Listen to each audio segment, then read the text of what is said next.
Hello বন্ধুরা, আশা করি তোমরা সবাই ভালো আছো। আজ আমরা সকাল সকাল বেরিয়ে পড়েছিলাম কর্ণগড় মন্দির ভ্রমণের জন্য। কর্ণগড় পশ্চিম মেদিনীপুর জেলার একটি গ্রাম। এই গ্রামে একটি প্রাচীন দুর্গের ধ্বংসাবশেষ রয়েছে। বলা হয় 500 বছর আগে রাজা মহাবীর সিংহের দ্বারা এটি নির্মিত হয়েছিল। এখানে অনেক মন্দির রয়েছে। এর মধ্যে মহামায়া ও দানেশ্বর মন্দির দুটি ল্যাটেরাইটিক পাথর দিয়ে তৈরি। এই মন্দির দুটি এখনও দেশের বিভিন্ন অংশ থেকে শত শত ভক্ত পরিদর্শন করতে আসেন। কিছুদিনের জন্য কর্ণগড়ে মেদিনীপুরের রাজপরিবারের আবাস ছিল। চুয়াড় বিদ্রোহীরা 1799 সালে এটি দখল করে। সেই সময়ে দুর্গের শাসক ছিলেন রানী শিরোমণি। চুয়াড় বিদ্রোহ নামে পরিচিত এই সশস্ত্র কৃষক বিদ্রোহ ব্রিটিশ ঔপনিবেশিক প্রশাসনকে বিস্তর সমস্যায় ফেলে।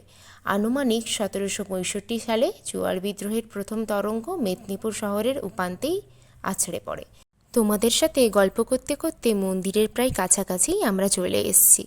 তো তোমাদেরকে এবার মন্দিরের ভেতর দেখাবো আর বিভিন্ন স্থান যেগুলো মন্দিরের রয়েছে সেগুলো পরিদর্শন করাবো। তো ভিডিওটি তোমাদের কেমন লাগছে অবশ্যই জানিও এবং শেষ অবধি ভিডিওটা দেখতে থাকো। মন্দিরে বড় গাড়ি রাখার জন্য 50 টাকা, 3 চাকা ও 4 চাকা গাড়ি রাখার জন্য 20 টাকা, মোটরসাইকেল রাখার জন্য 10 টাকা দিতে হয়। এবং মন্দিরের মূল প্রবেশদ্বার খোলার যে সময় তার তোমাদের সঙ্গে শেয়ার করছি। নভেম্বর থেকে এপ্রিল মাস পর্যন্ত সকাল 8:30 থেকে দুপুর 2টো, বিকেল 4:30 থেকে সন্ধ্যে 7টা এবং মে থেকে অক্টোবর মাসের ক্ষেত্রে সকাল 8:30 থেকে দুপুর 2টো, বিকেল 5টা থেকে সন্ধ্যে 7:30টার মধ্যে তোমরা মন্দিরে অবশ্যই প্রবেশ করতে পারো। যারা মায়ের ভোগ গ্রহণ করতে ইচ্ছুক তারা সকাল 9টার মধ্যে সেবা সমিতির যে অফিস রয়েছে সেখানে যোগাযোগ করে নেবেন আর দুপুর 12টার মধ্যে কুপনটা সংগ্রহ করে নেবেন। 3 বছরের ঊর্ধ্বে শিশুদের জন্য সম্পূর্ণ 60 টাকা করে দিয়ে মায়ের ভোগ গ্রহণ করতে হবে। এখানে এই নিয়ম রয়েছে। তো 1টার সময় থেকে এখানে খিচুড়ি প্রসাদ বিতরণ করা হয়ে থাকে। সব দিন একই হয় না, বিভিন্ন ধরনের খাবার এখানে হয়ে থাকে, মায়ের ভোগ হিসেবে নিবেদন করা হয়। কোনো দিন ভাতও হয়, কোনো দিন খিচুড়ি হয়, যেদিন যেরকম নিবেদন করা হয়। তো এখানে আমরা এই দাদার দোকানে পৌঁছে গিয়েছিলাম। সেখান থেকে আমরা ঠাকুরের জন্য সন্দেশ কিনে নিয়েছিলাম। এখানে বিভিন্ন ধরনের ডালা রয়েছে, কোনোটা 100, কোনোটা 50, কোনোটা 130 এই ধরনের। তো আমরা মায়ের জন্য ওখান থেকে সন্দেশ নিয়েই মায়ের মন্দিরের উদ্দেশ্যে প্রবেশ করি। সকাল সকাল মায়ের মন্দিরে এসে মনটা অদ্ভুত শান্তি লাগছিল। এখানে মা মহামায়ার মন্দিরে মহামায়া ছাড়াও অভয়া অর্থাৎ দক্ষিণাকালী মা, যোগমায়া অর্থাৎ দুর্গা মা এবং দন্দেশ্বর, খড়গেশ্বর, মহাবীর, পঞ্চমুণ্ডী আসন, সিদ্ধপুরুষ ভি রঘুনাথ, রঘুবাবা এবং সিদ্ধকুণ্ডের উপাসনা করা হয়ে থাকে। তো প্রথমেই আমরা মন্দিরে প্রবেশ করে আগে মা মহামায়ার মন্দিরে গিয়ে মাকে পুজো দিয়েছিলাম। পুজো দিয়ে পুষ্পাঞ্জলি দেওয়ার পর আমরা ওখানে একটু বসেছিলাম। তারপর ওখানেই আমরা ঠাকুরের যে চরণামৃত হয় চরণামৃত খেয়ে কিছুক্ষণ পর আমরা মন্দির থেকে বেরিয়ে সামনের একটি দোকান রয়েছে ওখানে গিয়ে একটু খাওয়া দাওয়া করেছিলাম। তো ওই দোকানটির নাম হলো মহামায়া মিষ্টান্ন ভাণ্ডার। এর আগেও যখন আমরা এসেছি মহামায়া মিষ্টান্ন ভাণ্ডার থেকেই আমরা খাওয়া দাওয়া করেছি। এর আগে ছোটোবেলায় অনেকবার গিয়েছিলাম। এই বছরই আমরা কিছুদিন আগে মানে 1-2 মাস আগে একবার মায়ের মন্দিরে পুজো দেওয়ার জন্য গিয়েছিলাম। তো আবার এখন মায়ের কাছে যাওয়ার জন্য খুব ইচ্ছে করছিল, তাই আবার চলে গেলাম। তারপর আমরা চলে গেলাম কল্পবৃক্ষ, যাকে কল্পতরু, কল্পদ্রুম বা কল্পপ্রাদব নামেও ডাকা হয়ে থাকে। এটি একটি প্রাচীন ইচ্ছে পূরণকারী গাছ, যা প্রাচীন হিন্দু, জৈন এবং বৌদ্ধ ধর্মগ্রন্থে উল্লেখিত। এটি সমুদ্র মন্থনকালে দেবতা এবং অসুরদের দ্বারা উদ্ভূত হয়েছিল। সেখানে সবাই মনের ইচ্ছা জানিয়ে আমরা চলে এলাম বাইরে ওখানে খাওয়ার জন্য, যে দোকানটির কথা তোমাদেরকে আমি আগেই বলেছিলাম।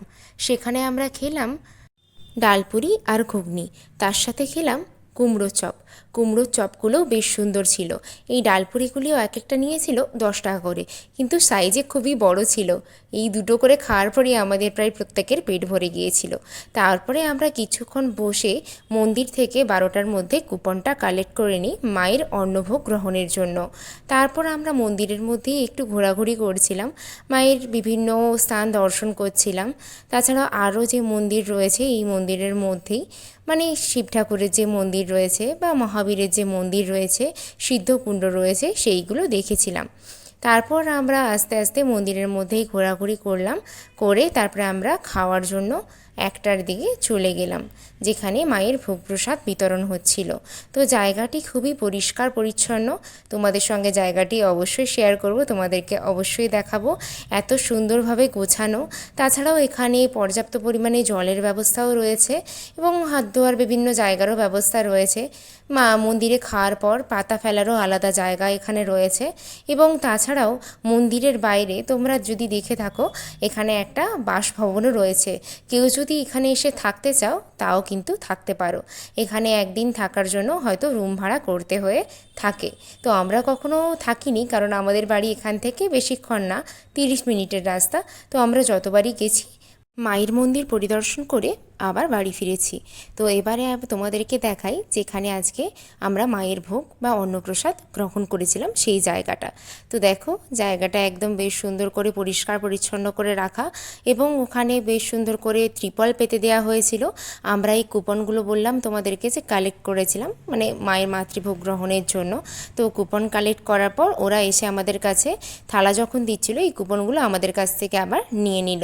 ভোগ হিসেবে আমরা প্রথমেই গ্রহণ করলাম পোলাও আর আলু ভাজা। তারপর আস্তে আস্তে এসে আমাদের খিচুড়ি দিয়ে গেল। তাছাড়াও একটা লাবড়ার তরকারি ছিল, সেই তরকারি, আর তার সঙ্গে ছিল পায়েস, চাটনি। মায়ের এই অমৃতভোগ খেয়ে মনটা শান্তিপূর্ণ হলো। তারপর আমরা খাবার দাবার খেয়ে ওখানে হাত ধুয়ে একটু মন্দিরের মধ্যে আবার ঘোরাঘুরি করছিলাম। তো এই স্থানে আগে মায়ের ভোগ রান্না করা হতো, কিন্তু এই স্থানটা এখন চাবি লাগানো রয়েছে এবং বর্তমানে অন্য জায়গায় মায়ের রান্না হয়ে থাকে। যেহেতু দুপুর 2টো বেজে গিয়েছিল, এখন মায়ের মন্দির আবার পুনরায় বন্ধ হয়ে যায়। তাই আমরা মন্দির থেকে বেরিয়ে পড়লাম বাড়ি যাওয়ার উদ্দেশ্যে। তো তোমাদের ভিডিওটা কেমন লাগলো অবশ্যই জানিও। ভালো লাগলে লাইক, শেয়ার, সাবস্ক্রাইব করতে ভুলো না যেন। Thank you.